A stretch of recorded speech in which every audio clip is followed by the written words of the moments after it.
Planners are being asked to guess within a 10 to 20% window how many guests will attend an event, what their food and beverage needs are, and how many people will stay at their hotel. This is a really tall order. What's the best way to approach this type of conversation with our hotel partners? Lisa, do you want to kick that one off? Well, I mean, once upon a time, it used to be based on historical trends, for the past 5 years, how many people we've had, what our budget's been, those kinds of things. I think we all know that that's no longer realistic because everything is different now.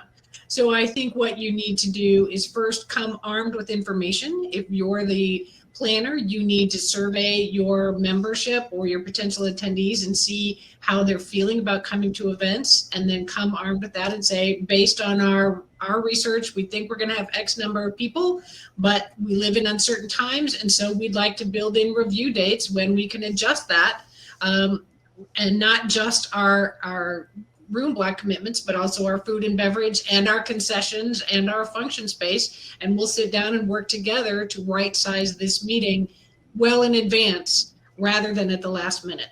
Barbara? Absolutely agree, Lisa. It starts with that benchmark. And as you said, the playbooks, forget the word history, right? We really do need to come armed with the information to justify why it is you're seeking the block that you are. I think that's reasonable.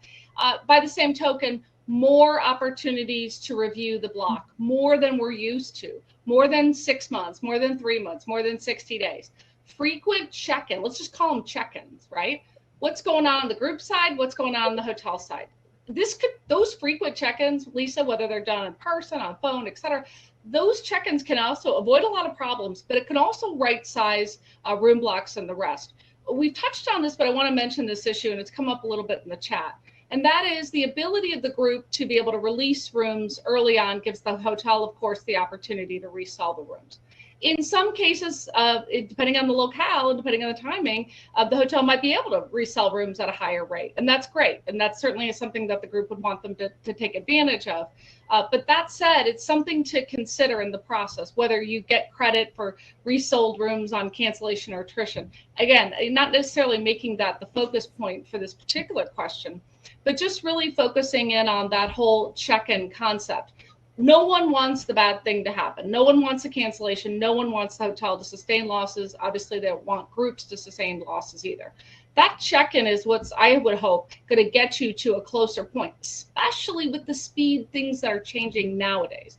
I think for a while, maybe making this a standard practice is a good idea. But remember as well, building in flexibility in the contract. If you're struggling in the contract negotiation, step back and think about it. Would a check-in help? Would a benchmark help? Think about those things if you haven't thought about those before, and look to see, could I put that on the table again from the group side, or Lisa, I would think from the hotel side, could we put that check-in, could we put that review point on there? Could we put data points on there? I always joke that my hotel clients are very optimistic, and they always think that everything's going to be okay. So they think, oh, we don't need to tell them whatever, that we're renovating or whatever it is, because it'll be fine. And the more I'm doing this, the more I think that meeting planners are just as optimistic as their hotel counterparts. And they think, oh, we won't talk about what's happening. It'll all work out. We'll pick up at the end. You know what? Stop being so optimistic. Sit down and have the conversation and say, this is what we're seeing. This is what we're worried about. Don't think that it's going to get better, because it may or may not. But put your cards on the table early and often. And I think Barbara and I could not agree more on that.